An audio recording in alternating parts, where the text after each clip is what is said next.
मशहूर शायर फैज़ अहमद फैज़ का एक शेर है, कब ठहरेगा दर्द दिल, कब रात बसर होगी। सुनते थे वो आएंगे, सुनते थे सहर होगी। कमोवेश यही बात कहकर यहाँ पे किसान मज़दूर बैठे हैं।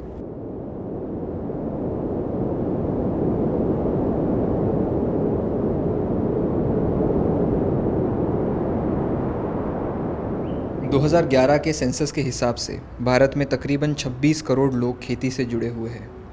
इनमें से केवल 12 करोड़ किसान अपनी खुद की ज़मीन पर खेती करते हैं, जबकि लगभग 15 करोड़ किसान आज भी बेज़मीन हैं और खेत मजदूरी करते हैं। कहने का मतलब कि खेत मजदूरों की संख्या खेत मालिकों के मुकाबले ज़्यादा है, लेकिन पॉलिसी मेकिंग में इनका सहभाग ना के बराबर है। 2015-16 के एग्रीकल्चर सेंसस के हिसाब से बेज़मीनी किसानों में सबसे अधिक दलित होते हैं। अब तक जो ना बराबरी है वो जात पात की तरफ से बहुत ज़्यादा ना बराबरी है। जैसे उसका पर यानी घृणा की जाती है, नफ़रत की जाती है, ये बहुत ज़्यादा है। पिछले दिनों से जो भी किसानों और सरकार के बीच में जो भी बात हुई, उससे लग नहीं रहा कि सरकार इनकी बात सुनने को रेडी है, लेकिन इनकी यही दरख्वास्त है कि एक नई सुबह लेकर सरकार आएगी। लेकिन आज हम आए हैं ऐसी जगह पे, टिकरी बॉर्डर के पास में, जहाँ पे किसान मज़दूर बैठे हैं जिनकी सुबह शायद आज नहीं कई सैकड़ों वर्षों तक नहीं हुई है। आज हम इनसे जानेंगे कि इनके बिल के अलावा जो 3 बिल आए हैं, 3 लॉज आए हैं, इसके अलावा उनकी दिक्कतें क्या है। मैं आप SC कास्ट से हूँ। SC कास्ट अनुसूचित जनजाति में आ जाती है। हमारा सिर्फ घर का गुजारा चलता है, इससे ज़्यादा कुछ नहीं होता। पिछले समय से ये डिमांड कर रही है कि जो बेज़मीने लोग हैं उनको जो कर्जा चढ़ा हुआ है उनके सिर पर बहुत ज़्यादा कर्ज है ना, वो कर्ज ख़त्म होना चाहिए। पंजाब खेत मजदूर यूनियन या ज़मीन प्राप्ति संघर्ष समिति जैसी संस्थाएं दलित किसानों की आवाज़ क्यों उठाती है, उसका एक हिस्टोरिकल पर्सपेक्टिव क्या है। हमारे पंजाब में पिछले दिनी यानी जलूर में एक जलूर गांव में बहुत सारा अत्याचार हुआ। जो ऊंचे घराने के लोग थे, जो ब्राह्मणवादी सोच रखते हैं, उसने बहुत सारा अत्याचार किया। तो बहुत सारियां किसान जथेबंदियों ने इन मजदूरों का साथ दिया, तब जाके, नहीं तो पूरे गांव का उजाड़ा कर दिया था, निकाल दिया था। हिंदुस्तान के गाँव में कई ऐसी घटनाएं होती है जो खबरों के कारपेट के नीचे दब जाती है। झलूर में हुई हिंसा भी उसी चीज़ का उदाहरण है। 1961 के एक एक्ट के हिसाब से पंचायत को ज़मीन का 1/3 हिस्सा SC समाज के लोगों को मिलना होता है। झलूर की 50 एकड़ ज़मीन में से 17 एकड़ ज़मीन SC समाज को एलोकेट हुई थी, जिसमें से 6 एकड़ ज़मीन एक जट सिख ने हड़प ली थी। जिसके बाद झलूर में दलितों और जट सिखों के बीच हिंसा भड़की थी, जिसमें दलित किसान घायल हुए थे। ऐसी घटनाएं भारत के जाति प्रभावित गांवों में होना आम बात है। किसान है, गरीब किसान है, वो भी मजदूरों में शामिल हो गया है, पर यह गलत है क्योंकि उसको शामिल नहीं करना चाहिए था।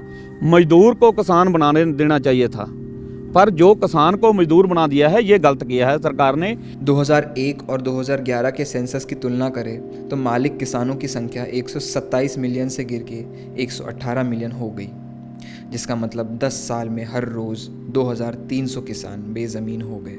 तो अब सवाल ये है कि क्या ये सिर्फ अमीर किसानों का आंदोलन है, और क्यों आज किसान मजदूर किसान मालिकों के साथ खड़ा होकर प्रदर्शन कर रहा है। बेज़मीने लोग हैं, चाहे वो सीरी हैं, चाहे वो पाली हैं, चाहे कोई खेतों में और काम करते हैं, है ना, चाहे पशु डंगर पालते हैं, हम उनको भी बेनती करते हैं आपके माध्यम से कि ये लड़ाई यानी मालिक किसानों की लड़ाई नहीं है अकेले, ये लड़ाई बेज़मीने लोगों की लड़ाई भी बनती है। सरकारी खरीद ख़त्म होगी तो मंडियाँ, जिसमें बहुत सारे लाखों मजदूर काम करते हैं, वो मंडियाँ ख़त्म होगी। जब मंडियों में गिरने वाला अनाज तो ख़रीदा नहीं जाएगा, वो प्राइवेट या कारपोरेट हाथों में चला जाएगा। इसीलिए जो लाखों मजदूर काम करते हैं, जैसे बोरियां भरते हैं, चकते हैं, कोई उतारते हैं, जैसे लोडिंग करने का काम करते हैं, वो लाखों मजदूर यानी बेकार हो जाएंगे। मैं हरियाणा का किसान हूँ, मेरी 3 किल्ले ज़मीन है, मैं कोई यहाँ यूपी आगे या बिहार आगे नहीं बेच सकता। 3 किल्ले के वाले के पास इतनी मान लो क्षमता नहीं है भाई, उसका किराया भाड़ा वो नहीं पुगा सकता। जैसे कनेक्ट फार्मिंग होगी, जैसे ठेका खेती होगी, क्योंकि ठेका खेती में जो अमीर किसान है उसको ठेके में देने की ज़रूरत नहीं है, क्योंकि वो तो खुद ठेके पे दे रहा है, वो कंपनी के साथ कनेक्ट भी कर सकता है।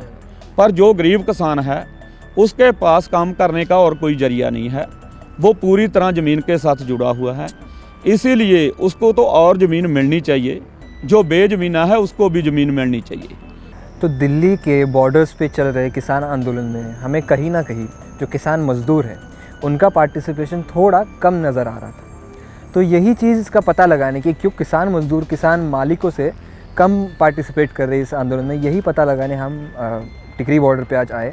और यहाँ पे रात के अंधेरे में ठंड में ठिठुरते किसानों से हमने बात की, और बात करके मज़दूर किसानों से बात की, और मज़दूर किसानों से बात करके हमें यही पता लगा कि किसान मज़दूर जो है 3 कानून आने के बाद और प्रताड़ित हो जाएगी। जो छोटी ज़मीन लेके, छोटी जगह लेके जहाँ पे खेती कर रहा किसान है, किसान मज़दूर है, उसकी हालत और ख़राब हो जाएगी, क्योंकि उसको जो उसकी फसल है, जो उसका धान है, वो कॉन्ट्रैक्ट फार्मिंग के ज़रिए बेचना और एक प्राइवेट प्लेयर के साथ नेगोशिएट करना बहुत मुश्किल हो जाएगा, क्योंकि उसके पास जो नेगोशिएटिंग पावर है बहुत कम होगी। यही चीज़ हमें आज यहाँ आके पता चली।